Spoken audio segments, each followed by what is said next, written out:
النهاردة هنتكلم عن سيرة القديسة أردينا ميليكا يوسف، أو اللي اتعرفت باسم أم الغلابة أو أم عبد السيد. ولدت عام 1910 بصعيد مصر، بقرية الشيخ علام ببلدة الكوامل بمحافظة سوهاج. كانت من أسرة ثرية. ماتت أمها بعد ولادتها ب40 يوم، فتولتها أختها الأكبر منها وقامت على مراعاتها. أما والدها فكان رجلا بعيدا عن حياة الكنيسة، ذو سطوة ومهابة، كما كانت له هواية رديئة في عمل السحر والتعامل معه. هذا العمل الذي تعارض مع ابنته أردينا الطفلة في ذلك الوقت، وكان عمرها لا يتجاوز 7، حتى أنها كانت تعيش حياة الصوم وتأكل القليل.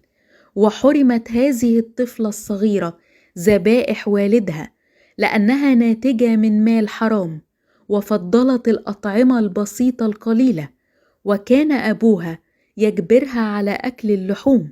فكانت وسط كل هذا الغنى تعيش حياة بسيطة كلها أصوام وصلاة. سميت أم عبد السيد بأم الغلابة لأنها كانت محبة جدا للفقراء والمساكين، فكانت دائمة الخدمة لهم. وكانت تقول أن السيد المسيح كان دائم التعزية والمساعدة لها، فكان دائما قريبا منها ويرشدها للمنازل التي تحتاج إلى المساعدة. وفي وصفها للسيد المسيح تقول أن السيد المسيح جميل المنظر ويظهر من حوله نور بهي.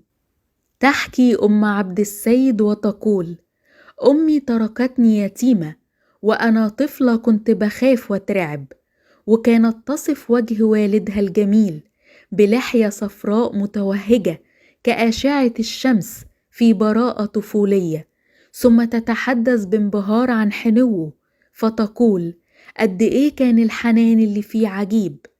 ولما وصلت الطفلة أردينا لسن 14 سنة، سمعت بوجود أديرة للراهبات، فاشتاقت أردينا أن تكون راهبة، فأقنعها أهلها أن الراهبات لا يؤخذن إلا إن كانت واحدة مصابة بشلل أو كفيفة، وأنها لن يتم قبولها بالدير لأنها لم تكن من هذه الحالات.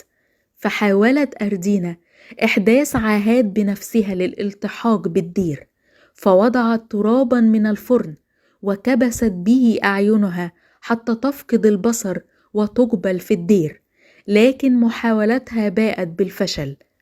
قام والد أردينا بتزويجها رغم أنفها حتى يضمن عدم تمسكها نحو طريق الرهبنة، فتزوجت وهي في 14 من شخص قاسي، عاشت معه سنوات طويلة صعبة، وتحملت معاملته الوحشية غير الآدمية، فكان يقوم بضربها بخشبة مملوءة بالمسامير، وظلت 40 سنة تتعرض للضرب والإهانة دون سبب، وكانت تردد: مش مهم عندي ألامي وجراحي، فكل اللي يهمني هو خلاص نفسك. استمر زوجها في طريق الخطية، تاركا زوجته وأولاده في بيت أهله، لكنها ضحت بحياتها من أجل تربية أطفالها، فعملت وكدت حتى تربيهم دون احتياج لأحد.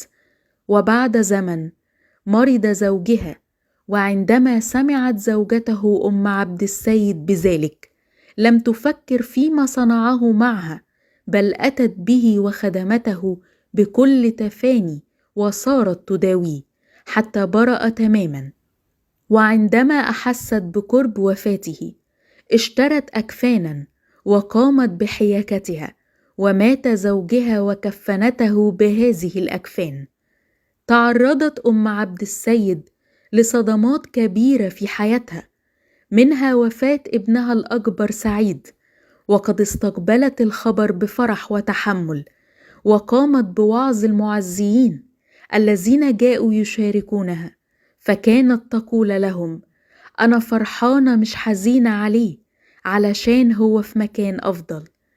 قبل رحيلها بشهر ركضت أم عبد السيد بالفراش وجهزت كفنها بنفسها، وانتقلت للسماء في 27 ديسمبر سنة 1992.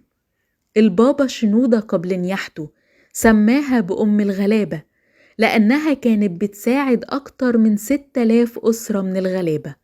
بركة صلواتها وشفاعتها فلتكن مع جميعنا آمين.